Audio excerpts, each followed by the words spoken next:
জেৰুসালেমত ভৱিষ্যতে আকৌ ঈশ্বৰৰ উদ্দেশ্যে বলি আগবঢ়োৱা হ'বনে?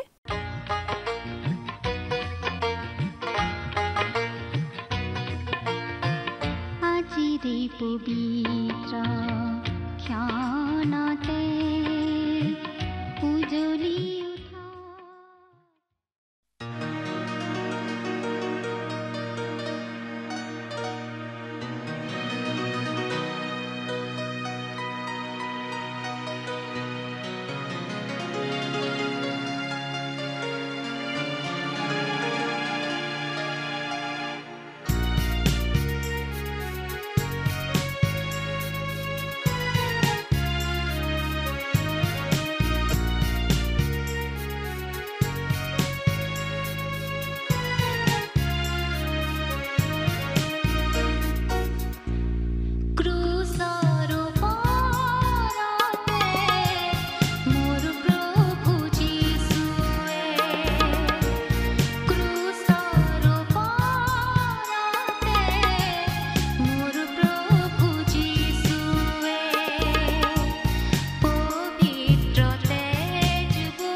নমস্কাৰ আমাৰ ভক্তিবচন অনুষ্ঠানলৈ আপোনাক স্বাগতম জনাইছো খ্ৰীষ্টীয় বিশ্বাসী লোকসকলৰ বাবে বিশেষভাৱে প্ৰস্তুত কৰা এই ভক্তিবচন অনুষ্ঠানটো হৈছে বাইবেল অধ্যয়নৰ ধাৰাবাহিক অসমীয়া অনুষ্ঠান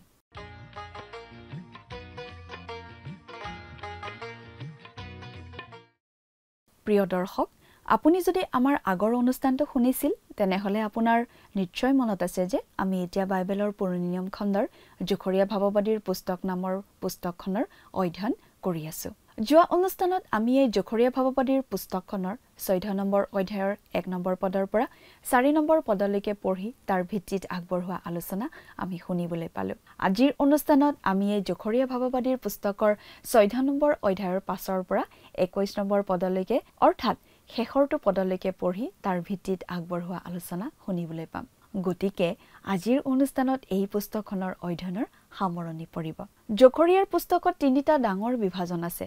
আমাক প্ৰথমে দিয়া হ'ল 10টা দৰ্শন, তাৰ পিছত এটা ঐতিহাসিক অন্তৰাল আৰু অৱশেষত ভাৱবাণীমূলক বুজা। সেই বিশেষ সময়ত ইছৰাইলৰ অৱস্থিতিৰ পৰাই কথাখিনি আৰম্ভ হয়। তাৰ পিছত আমি পাওঁ ভৱিষ্যতে যে ইছৰাইল জাতিটোৱে ঈশ্বৰৰ ওচৰলৈ ঘূৰিব আৰু ঈশ্বৰে তেওঁলোকক আত্মা ঢালি দিব সেই কথা। সেই সময়ত তেওঁলোকে মহাক্লেশৰ সময়ছোৱাত প্ৰৱেশ কৰিব। ভৱিষ্যতৰ সেই ভয়াৱহ দিনত জাতিবোৰে আহি জেৰুজালেম অধিকাৰ কৰিব, ঘৰবোৰ লুণ্ঠন কৰা হ'ব, মহিলাসকলক অপমানিত কৰা হ'ব। কিন্তু তেতিয়া স্বয়ং ঈশ্বৰ যীশুৱাই সেই জাতিসমূহৰ বিৰুদ্ধে যুদ্ধ কৰিব। সেই সময়ত তেওঁলোকৰ সহায় উত্তৰ বা দক্ষিণ বা পূব বা পশ্চিমৰ পৰা নাহে, কিন্তু তেওঁলোকৰ সহায় আকাশ পৃথিৱীৰ সৃষ্টিকৰ্তা প্ৰভুৰ পৰা আহিব। প্ৰভু যীশুৱে নিজেই এই লোকসকলক উদ্ধাৰ কৰিবলৈ পৃথিৱীলৈ আহিব। সেইদিনা তেওঁৰ ভৰি পূবে জেৰুজালেমৰ সন্মুখত থকা জৈতুন পৰ্বতত পৰিব আৰু পূব আৰু পশ্চিম দিশত জৈতুন পৰ্বত ফাটি যাব আৰু তাত এটা অতি ডাঙৰ উপত্যকা হ'ব আৰু পৰ্বতখনৰ আধা উত্তৰ দিশলৈ আৰু আধা দক্ষিণ দিশলৈ গুচি যাব আৰু পৰ্বতৰ সেই উপত্যকাৰে ইছৰাইলীয়াসকল পলাই যাব বুলি জোখৰীয়াই জনাই দিছে।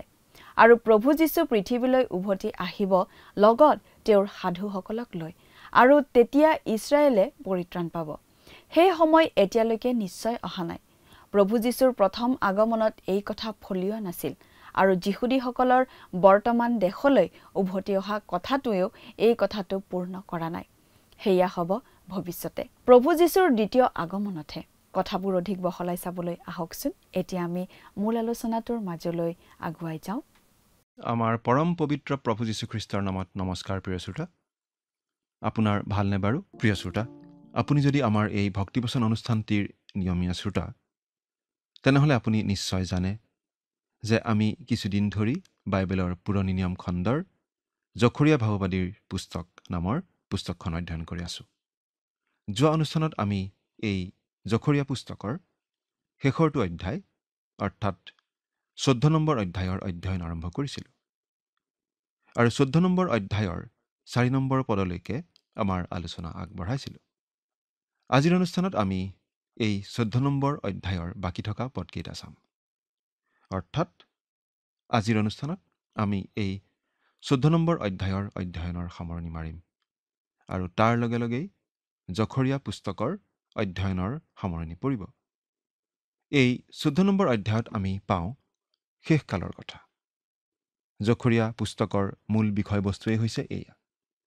ভৱিষ্যতে ঘটিবলগীয়া কথাৰ বিষয়ে আমাক এই 14 নম্বৰ অধ্যায়তো জনাই দিয়া হৈছে।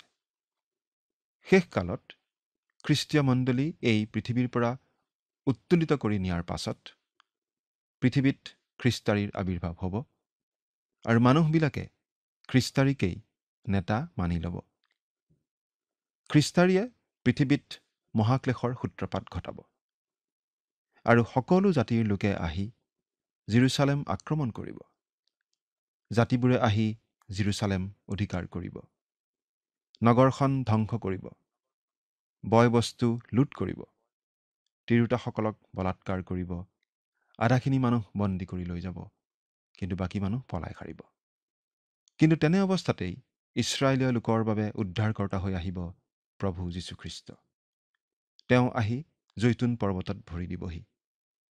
জৈতুন পৰ্বতখন পূবা পশ্চিমাকৈ ফাটি যাব আৰু এভাগ পৰ্বত উত্তৰলৈ আৰু আনভাগ পৰ্বত দক্ষিণলৈ হুহুকি গৈ এটা প্ৰকাণ্ড উপত্যকাৰ সৃষ্টি হ'ব। ভৱিষ্যতে ঘটিব লগা এই সকলো কথাৰ বিষয়ে আমি 14 নম্বৰ অধ্যায়ৰ 4 নম্বৰ পদলৈকে পঢ়োঁতে পালোঁ। আজি আমি এই 14 নম্বৰ অধ্যায়ৰ 5 নম্বৰ পদৰ পৰা আমাৰ অধ্যয়ন আৰম্ভ কৰিম বাইবেলৰ পৰা পাঠ কৰি দিম। অনুগ্ৰহ কৰি চাই যাব আৰু লগত যদি বাইবেল নাই মন দি শুনিব। জকৰীয়া 14 অধ্যায় 5 নম্বৰ পদ। তাতে তোমালোক মোৰ পৰ্বত দুখনৰ উপত্যকাইদি পলাবা, কিয়নো পৰ্বত দুখনৰ সেই উপত্যকা আচললৈকে বিস্তৃত হ'ব। এনেকি জিহুদাৰ ৰজা উজ্জিয়াৰ ৰাজত্বৰ সময়ত ভূমিকম্প হওঁতে যেনেকৈ তোমালোক পলাইছিলা তেনেকৈ পলাবা। আৰু মোৰ ঈশ্বৰ জিহুৱা আহিব, তোমাৰে সৈতে সকলো পবিত্ৰ লোক আহিব। তাতে তোমালোক মোৰ পৰ্বত দুখনৰ সেই উপত্যকাইদি পলাবা। সেইকাৰণে বহুতো ব্যাখ্যাকাৰে ক'ব খোজে যে তেওঁলোক পেট্ৰা নগৰলৈ পলাই যাব। প্ৰাচীন ইডুম ৰাজ্যৰ পেট্ৰা নামৰ শিল কাটি নিৰ্মাণ কৰা নগৰলৈ। অৱশ্যে আমি এই কথা জোৰ দি ক'ব নোৱাৰোঁ, কাৰণ শাস্ত্ৰত এই কথা স্পষ্টকৈ আমাক জনোৱা নাই। আৰু মোৰ ঈশ্বৰ জিহুৱা আহিব, তোমাৰে সৈতে সকলো পবিত্ৰ লোক আহিব। এইটো শাস্ত্ৰৰ এটা বিশেষ গুৰুত্বপূৰ্ণ পদ। এয়া প্ৰভু যীশু পৃথিৱীলৈ অহাৰ ছবি। এই কথা আমি প্ৰকাশিত বাক্য 19 নম্বৰ অধ্যায়তো পাওঁ, আৰু তাত কোৱা হৈছে স্বৰ্গৰ বাহিনীবোৰ তেওঁৰ পাছে পাছে আহিব। ইয়াত আমাক কোৱা হৈছে সাধুসকল তেওঁৰ লগত আহিব। আমি অলপ ৰোমিয়া পুস্তকৰ 11 নম্বৰ অধ্যায়ৰ 25 নম্বৰ পদটোও চাওঁ। ইয়াত এনেদৰে লিখা আছে, কিয়নো হে ভাইবিলাক, তোমালোকে যেন নিজক জ্ঞানৱন্ত বুলি নামানা, এই কাৰণে যেতিয়ালৈকে পৰজাতি লোকৰ পৰিপূৰ্ণতা নহয় তেতিয়ালৈকে কিছু পৰিমাণে ইছৰাইল লোকৰ যে কঠিনতা জন্মিল, সেই নিগূঢ় তত্ত্ব তোমালোকে নজনাকৈ থকা মোৰ ইচ্ছা নাই। অৰ্থাৎ এয়া হৈছে পৰজাতিৰ সময়ে পৰিপূৰ্ণতা লাভ কৰাৰ ঘটনা। যেতিয়া সকলোবোৰ জাতি একগোট হৈ জেৰুচালেম আক্ৰমণ কৰিব, তেতিয়া পৰজাতিৰ সময়ে চূড়ান্ত ৰূপ পাব। 26 পদত এনেদৰে লিখা আছে, ৰোমিয়া 11 অধ্যায় 26 পদত, এইদৰে সকলো ইছৰাইল লোকে পৰিত্ৰাণ পাব। এই বিষয়ে লিখাও আছে, চিউনৰ পৰা উদ্ধাৰকৰ্তা আহিব, তেওঁ জাকুবৰ বংশৰ পৰা ভক্তিলংঘন দূৰ কৰিব। সেই সময় নিশ্চয় এতিয়াও অহা নাই। প্ৰভু যীশুৰ প্ৰথম আগমনত এই কথাটো ফলিওৱা নাই। আৰু এতিয়া যে ইছৰাইলৰ লোক কিছুমান সেই দেশলৈ উভতি আহিছে, তাৰ যোগেদিও এই কথাটো ফলিওৱা নাই। 6 আৰু 7 নম্বৰ পদ পঢ়ি দিছোঁ। আৰু সেইদিনা পোহৰ নহ'ব, জ্যোতিবোৰ ম্লান হৈ যাব, কিন্তু সেয়ে জিহুৱাই জনা অনুপম দিন হ'ব। সেয়ে দিনো নহয় ৰাতিও নহয়, কিন্তু সন্ধ্যা সময়ত পোহৰ হ'ব। কথাটো বিশেষভাৱে মন কৰিবলগীয়া। পৃথিৱীৰ পোহৰৰ সময় সলনি হৈ যাব। সেই বিশেষ সময়লৈ আমি আগবাঢ়ি গৈ আছোঁ, যি সময়ত প্ৰভু যীশু আহিব এই পৃথিৱীলৈ সকলো নতুন কৰিবলৈ। সেয়া ভৱিষ্যতে নিশ্চয় ঘটিব, এতিয়া ঘটা নাই। এতিয়া আমি এটা বেলেগ ভাগত প্ৰৱেশ কৰোঁ, আৰু এই পৃথিৱীত ইছৰাইল ৰাজ্য স্থাপনৰ কথা আমি এই ভাগটোত পাওঁ। 8 নম্বৰ পদৰ পৰা পাঠ কৰি দিছোঁ। ইয়াত লিখা আছে, আৰু সেইদিনা জেৰুচালেমৰ পৰা জীৱন্ত জলসমূহ ওলাব, আৰু আধা পূব সমুদ্ৰৰ ফাললৈ, আন আধা পশ্চিম সমুদ্ৰৰ ফাললৈ যাব। সেয়ে ঘাম আৰু জাৰ কালতো থাকিব। পূব সমুদ্ৰ মানে গালিল সাগৰ, আৰু পশ্চিম সমুদ্ৰ মানে ভূমধ্য সাগৰ। অৰ্থাৎ সেইটো হ'ব এটা জলৰ ভুমুক, অনবৰতে পানী ওলাই থকা ভুমুক। আমি ভাবোঁ সেই জলৰ ভুমুক সঁচাকৈয়ে পানীৰ উৎস হ'ব, আৰু জেৰুচালেম এখন সাগৰৰ পাৰত থকা বন্দৰৰ নিচিনা হৈ পৰিব। অৱশ্যে এই জলৰ ভুমুক যদি আমি আত্মিক অৰ্থত ভুমুক বুলি ভাবোঁ, সেইটো সত্য হ'ব। কাৰণ জকৰীয়া ভাৱবাদীয়ে আমাক এই বুলিও জনাই দিছে যে সেই সময়ত জেৰুচালেমৰ পৰা ঈশ্বৰৰ বাক্য চাৰিওফালে বিয়পি যাব। কিন্তু ইয়াত সঁচাসঁচিকৈ পানীৰ কথাই কোৱা বুলি আমি বিশ্বাস কৰোঁ। 9 নম্বৰ পদ, আৰু জিহুৱা গোটেই পৃথিৱীৰ ওপৰত ৰজা হ'ব। সেইদিনা জিহুৱা অদ্বিতীয় হ'ব, আৰু তেওঁৰ নামো অদ্বিতীয় হ'ব। এইটো অতি গুৰুত্বপূৰ্ণ শাস্ত্ৰপদ। ইয়াত প্ৰভুৰ দিনৰ কথা কোৱা হৈছে, আৰু সেই দিনৰ কথা কোৱা হৈছে যি দিনত প্ৰভু যীশু হ'ব ৰজা। সেই সময়ত মাত্ৰ এজনেই ৰজা থাকিব, আৰু ভাষাও হ'ব এটা। আমি ছফনিয়া 3 অধ্যায় 9 নম্বৰ পদত এনেদৰে পঢ়িবলৈ পাওঁ, কিয়নো আটাই জাতিয়ে জিহুৱাৰ নামেৰে প্ৰাৰ্থনা কৰিবৰ নিমিত্তে আৰু সিহঁত আটাইবোৰে একে মনেৰে তেওঁৰ আৰাধনা কৰিবৰ নিমিত্তে মই সেই সময়ত সিহঁতক শুদ্ধ ওঁঠ দিম।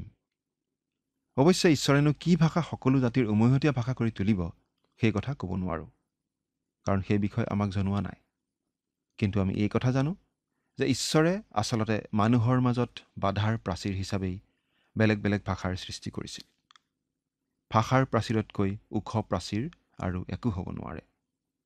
এই উপায়েৰেই ঈশ্বৰে মানুহক পৃথিৱীখনত সিঁচৰতি কৰি দিছিল আৰু মানৱৰ ত্ৰাণকৰ্তা অহাৰ বাবে পৰিৱেশ প্ৰস্তুত কৰিছিল। আজি পৃথিৱীৰ সেই বিভিন্ন ভাষাবোৰৰ মাজলৈ খ্ৰীষ্টৰ শুভবাৰ্তা বিয়পি গৈ আছে। আমি যে শেষকালৰ পিনে আগবাঢ়িছোঁ তাৰ এইটোও এটা প্ৰমাণ। কিন্তু সেইদিনা এটাই মাত্ৰ ভাষা হ'ব। সেইটো নিশ্চয় অতি আনন্দৰ কথা হ'ব। সেইটো কি ভাষা হ'ব সেই কথালৈ আমি মূৰ ঘমাব নালাগে। কিন্তু সকলোৱে এটা ভাষা ক'ব। গতিকে ভাষাৰ নামত মানুহৰ মাজত ভেদাভেদ নোহোৱা হ'ব। 10 নম্বৰ পদটো পাঠ কৰি দিছোঁ। গেবাৰে পৰা জিৰচালেমৰ দক্ষিণ ফালে থকা ৰিম্মোনলৈকে গোটেই দেশ পৰিৱৰ্তন হৈ অৰাবা যেন হ'ব, আৰু নগৰখন বিন্যামিনৰ দুৱাৰৰ পৰা প্ৰথম দুৱাৰৰ ঠাইলৈকে, চুকৰ দুৱাৰলৈকে আৰু হনলেলৰ ওখ কোঠৰ পৰা ৰজাৰ দ্ৰাক্ষাকুণ্ডলৈকে ওখ হৈ নিজ ঠাইত স্থাপিত হ'ব। এয়া আমি যেন শেষ দৃশ্যত উপনীত হৈছোহি এনেকুৱা লাগে। গোটেই দেশ পৰিৱৰ্তন হৈ অৰাবা অৰ্থাৎ সমতল যেন হ'ব। এই অৰাবা হৈছে এক ভৌগোলিক অঞ্চল।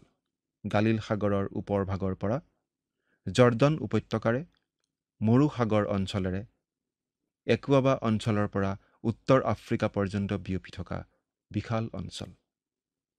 এই অঞ্চল আৰম্ভ হৈছে বেইৰুটৰ উত্তৰৰ ডগ ৰিভাৰ নামৰ নদীখনৰ পৰা। জখৰীয়াই জনাই দিছে যে এই অৰাবাৰ নিচিনা আৰু এক বিশাল উপত্যকাৰ সৃষ্টি হ'ব। জখৰীয়াই কৈছে যে এই বিশাল উপত্যকা গেবাৰ পৰা জিৰচালেমৰ দক্ষিণে থকা ৰিম্মোনলৈকে বিয়পি থাকিব। এই অঞ্চল হৈছে আচলতে প্ৰাচীন জিহুদা ফৈদৰ পৰ্বতীয়া দেশ। দক্ষিণৰ সীমাত চিমিউনৰ অঞ্চল। উত্তৰৰ গেবা হৈছে বিন্যামিন ফৈদৰ অঞ্চল। ইয়াৰ পৰা জিৰচালেমৰ 33 মাইল দক্ষিণ পশ্চিমে থকা ৰিম্মোনলৈকে এই উপত্যকা বিয়পি থাকিব। সেয়া এক বিশাল উপত্যকা হ'ব। জিৰচালেমৰ চাৰিওপিনে থকা শিলাময় পৰ্বতীয় ঠাইবোৰ সমান হৈ যাব, অৰ্থাৎ জিৰচালেম হ'ব ওখ ঠাই। এতিয়া 11 নম্বৰ পদটো পঢ়ি দিম। লোকবিলাকে তাৰ মাজত বাস কৰিব। তাত সাও আৰু নহ'ব, কিন্তু জিৰচালেম নিৰাপদে বাস কৰিব। বিশ্ব ইতিহাসত পোন প্ৰথমবাৰৰ বাবে জিৰচালেম হ'ব নিৰাপদ ঠাই। এই ঠাই আজি নিৰাপদ নহয়, আগতেও কেতিয়াও নিৰাপদ নাছিল। এই ঠাই অতি সংবেদনশীল ঠাই। গোটেই বিশ্ব ব্ৰহ্মাণ্ডৰ ভিতৰতে স্পৰ্শকাতৰ ঠাই বুলি আমি ক'ব পাৰোঁ। কিন্তু যেতিয়া সেই শান্তিৰ দিন আহিব, খ্ৰীষ্টৰ সেই 1000 বছৰীয়া ৰাজত্ব আহিব, যেতিয়া তেওঁৰ ভৰিয়ে জৈতুন পৰ্বত স্পৰ্শ কৰিবহি আৰু এই চমকপ্ৰদ পৰিৱৰ্তনবোৰ ঘটিব, তেতিয়া মানুহে জিৰচালেমত নিৰাপদে বাস কৰিব পৰা হ'ব। অৰ্থাৎ পৃথিৱীলৈ প্ৰকৃততে শান্তি আহিব পোন প্ৰথমবাৰৰ বাবে। 12 নম্বৰ পদ পঢ়িম। জিৰচালেমৰ বিৰুদ্ধে যুঁজ কৰা আটাই জাতিক জিহুৱাই এই আঘাতেৰে আঘাত কৰিব। ভৰিৰ ওপৰত ভৰ দি থিয় হৈ থাকোঁতে সিহঁতৰ মাংস ক্ষয় পাব। চকুৰ গাঁতত সিহঁতৰ চকু ক্ষয় পাব, আৰু সিহঁতৰ মুখত সিহঁতৰ জিভা ক্ষয় পাব। ভৰিৰ ওপৰত থিয় হৈ থাকোঁতে সিহঁতৰ মাংস ক্ষয় পাব। ঈশ্বৰৰ আগত তেওঁলোক জীৱন্তে মৰিব। প্ৰকাশিত বাক্যত কোৱা হৈছে যে এইবোৰ ঘটিব মহাক্লেশৰ সময়তে। চকুৰ গাঁতত সিহঁতৰ চকু ক্ষয় পাব, আৰু সিহঁতৰ মুখত সিহঁতৰ জিভা ক্ষয় পাব। সেয়া হ'ব ভয়ানক মৃত্যু। 13 নম্বৰ পদ। আৰু সেইদিনা সিহঁতৰ মাজত জিহুৱাৰ পৰা মহা কোলাহল উপস্থিত হ'ব। সিহঁত প্ৰতিজনে নিজ ওচৰ চুবুৰীয়াৰ হাতত ধৰিব, আৰু প্ৰতিজনে নিজ ওচৰ চুবুৰীয়াৰ অহিতে হাত তুলিব। আচলতে নগৰখনত ভীষণ খেলি মেলি চলি থকা বাবেই শত্ৰুবোৰে জিৰচালেম অধিকাৰ কৰিব পাৰিব, কিন্তু ঈশ্বৰে জিৰচালেম উদ্ধাৰ কৰিব। 14 আৰু 15 নম্বৰ পদ পঢ়িম। জিহুদায়ো জেৰুচালেমত যুঁজ কৰিব আৰু চাৰিওফালে থকা সকলো জাতিৰ সোণ ৰূপ কাপোৰ আদি ধন সম্পত্তি অতিশয় অধিক ৰূপে গোটোৱা হ'ব আৰু সেই ছাউনীবোৰত থকা ঘোঁৰা খচ্চৰ গাধ আদি সকলো পশুৰ আঘাত সেই আঘাতৰ নিচিনাই হ'ব। জেৰুচালেম পৃথিৱীৰ বাণিজ্যিক কেন্দ্ৰ হৈ পৰিব। আমাক আন ভাৱবাণীৰ যোগেদিও কোৱা হৈছে যে তেওঁলোকে মুচিৰ দিনত যেনেকৈ মিছৰ দেশৰ পৰা প্ৰচুৰ ধন সম্পত্তিলৈ আহিছিল, তেনেকৈ তেওঁলোক যেতিয়া আকৌ নিজৰ দেশলৈ উভতি আহিব তেতিয়াও প্ৰচুৰ ধন সম্পত্তি তেওঁলোকে লগত লৈ আহিব। তেওঁলোকক ঈশ্বৰেই পৃথিৱীৰ চাৰিওপিনৰ পৰা গোটাই লৈ আহিব। এতিয়া আমি খ্ৰীষ্টই এই পৃথিৱীত স্থাপন কৰিবলগীয়া ৰাজ্যৰ বিষয়ে কিছু কথা পঢ়িবলৈ পাম। তেওঁ যেতিয়া এই পৃথিৱীত তেওঁৰ ৰাজ্য স্থাপন কৰিবহি তেতিয়া তেওঁ সকলো অধাৰ্মিকতা সকলো বিদ্ৰোহ নোহোৱা কৰিব। 16 নম্বৰ পদ পঢ়িম। আৰু জেৰুচালেমৰ অহিতে অহা আটাই জাতিৰ অৱশিষ্ট থকা প্ৰতিজনে বছৰে বছৰে বাহিনীবিলাকৰ জিহুৱা ৰজাৰ আগত প্ৰণিপাত কৰিবলৈ আৰু পজাপৰ্ব পালন কৰিবলৈ উঠি আহিব। এই পদটোৰ পৰা আমি বুজি পাওঁ যে কেৱল ইছৰাইলৰ একাংশ লোকেই নহয়, পৰজাতিবিলাকৰ অৱশিষ্ট লোকেও উদ্ধাৰ পাব আৰু এওঁলোকেই সেই ৰাজ্যত প্ৰৱেশ কৰিব পাৰিব, সেই ৰাজ্যত স্থান লাভ কৰিব।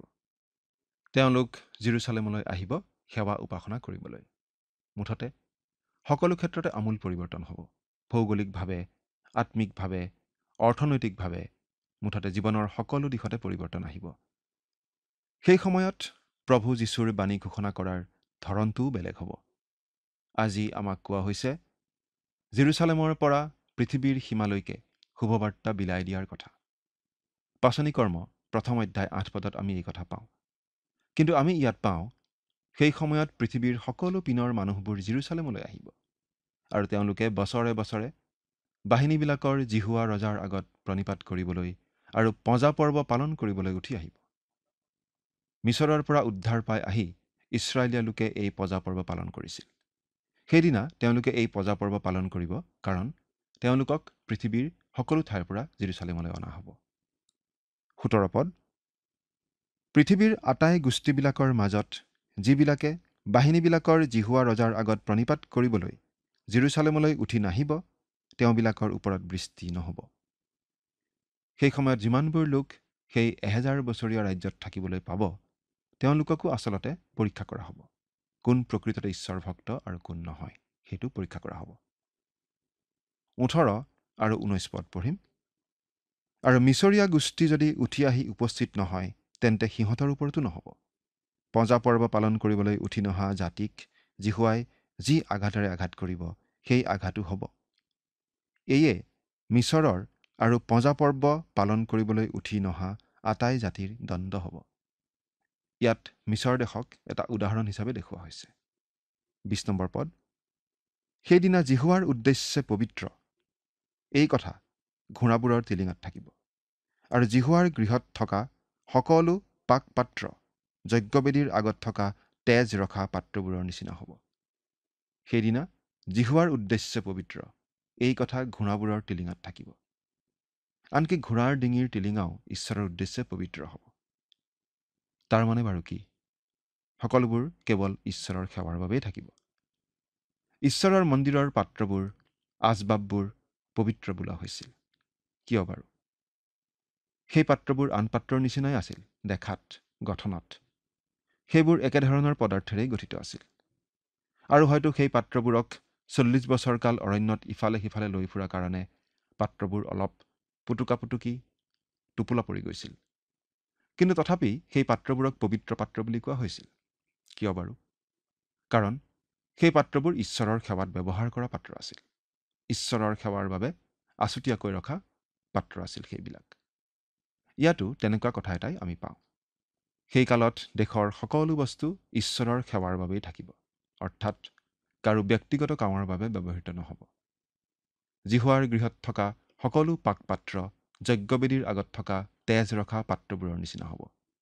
গতিকে সেই সময়ত সকলোবিলাক ঈশ্বৰৰ সেৱাৰ বাবেই ব্যৱহৃত হ'ব।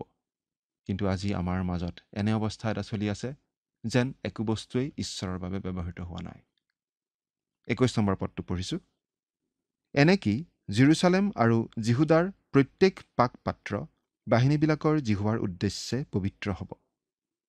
আৰু বলিদান কৰোঁতা আটাইবিলাকে আহি তাৰ মাজত কোনো কোনো পাত্ৰ লৈ তাতে পাক কৰিব। আৰু সেইদিনা বাহিনীবিলাকৰ জিহুৱাৰ গৃহত কণানীয়া লোক আৰু নাথাকিব। জেৰুচালেম আৰু জিহুদাৰ প্ৰত্যেক পাক পাত্ৰ বাহিনীবিলাকৰ জিহুৱাৰ উদ্দেশ্যে পবিত্ৰ হ'ব। ভাবি চাওকচোন। আনকি কাঁহী বাতি কেৰাহী আদি সকলোবিলাক জিহুৱাৰ উদ্দেশ্যে পবিত্ৰ হ'ব। আৰু বলিদান কৰোঁতা আটাইবিলাকে আহি তাৰ মাজত কোনো কোনো পাত্ৰ লৈ তাতে পাক কৰিব। অৰ্থাৎ সেই সময়তো বলিদান কৰা হ'বনে? নিশ্চয়। সেই বলিদান কাৰ্যই প্ৰভু যীশুৱে ক্ৰুচত যি বলিদান দিলে তাকেই সোঁৱৰাব। আৰু সেইদিনা বাহিনীবিলাকৰ জিহুৱাৰ গৃহত কণানীয়া লোক আৰু নাথাকিব। অৰ্থাৎ সকলো ধৰণৰ কপটীয়া দুতলীয়া লোক আঁতৰ কৰা হ'ব। তেনে লোক আৰু নাথাকিব। অৰ্থাৎ সকলোবোৰ অবিশ্বাসীকেই আঁতৰ কৰা হ'ব। ঈশ্বৰত বিশ্বাস কৰা লোকেহে ঈশ্বৰৰ সেৱাত লাগিব পাৰিব। এয়েই প্ৰভু যীশুৰ 1000 বছৰীয়া ন্যায় শাসনৰ বিশেষ বৈশিষ্ট্য। প্ৰিয় শ্ৰোতা, জখৰীয়া ভাৱবাদীৰ পুস্তকখনৰ অধ্যয়নৰ আমি ইমানতে সামৰণি মাৰিলোঁ। কিন্তু শেষত এটা কথা কৈ যাব খুজিছোঁ। এই সকলোবোৰ কথা জনাৰ পাছত, ভৱিষ্যতে ঘটিব লগা কথাবোৰ জনাৰ পাছত আমি বাৰু কি কৰা উচিত? আমি ঈশ্বৰৰ কেতিয়াও বিফলে নোযোৱা বাক্যত ভৰসা কৰি প্ৰভু যীশুকেই আমাৰ ত্ৰাণকৰ্তা আৰু প্ৰভু বুলি গ্ৰহণ কৰি তেওঁতেই আমাৰো ভৱিষ্যত গতাই দিয়া উচিত নহয়নে? চিন্তা কৰি চাওকচোন। ঈশ্বৰে আপোনাক আশীৰ্বাদ কৰক। আমেন।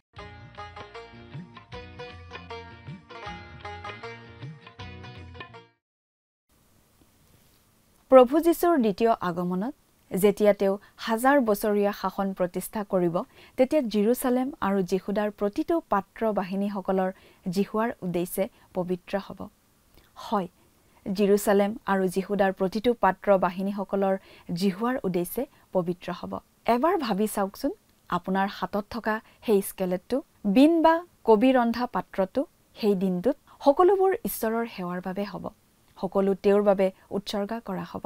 সেই সময়ত তেওঁলোকে বলিও আগবঢ়াব আৰু নিশ্চিতভাৱে এই বলিদানসমূহে খ্ৰীষ্টৰ মৃত্যুলৈ উভতি চাব। ঠিক যেনেকৈ খ্ৰীষ্টৰ আগৰ বলিদানসমূহে তেওঁৰ আগমনলৈ আগ্ৰহেৰে চাইছিল। প্ৰতিজন অবিশ্বাসীক আঁতৰাই পেলোৱা হ'ব আৰু ঈশ্বৰৰ সেৱাত কেৱল তেওঁৰ বিশ্বাসীসকলহে থাকিব।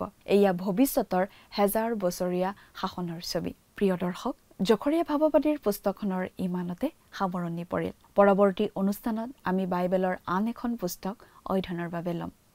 আজিলৈ আমাৰ অনুষ্ঠানটো ইমানতে সামৰণি মাৰিব খুজিছোঁ। পৰৱৰ্তী অনুষ্ঠানত আপোনালোকক পুনৰ লগ পোৱাৰ আশা ৰাখিছোঁ। সামৰণি মৰাৰ আগতে আহকচোন আমি খন্তেক প্ৰাৰ্থনাত মূৰ্ণতা কৰোঁ হওক। স্বৰ্গত থকা অতি মৰমীয়াল দয়ালু পিতৃ ঈশ্বৰ, প্ৰভু তোমাক ধন্যবাদ দিছোঁ। প্ৰভু তুমি যি সুন্দৰ সময়, সুন্দৰ সহভাগিতা আমাক প্ৰত্যেককে দান কৰিলা তাৰ বাবে।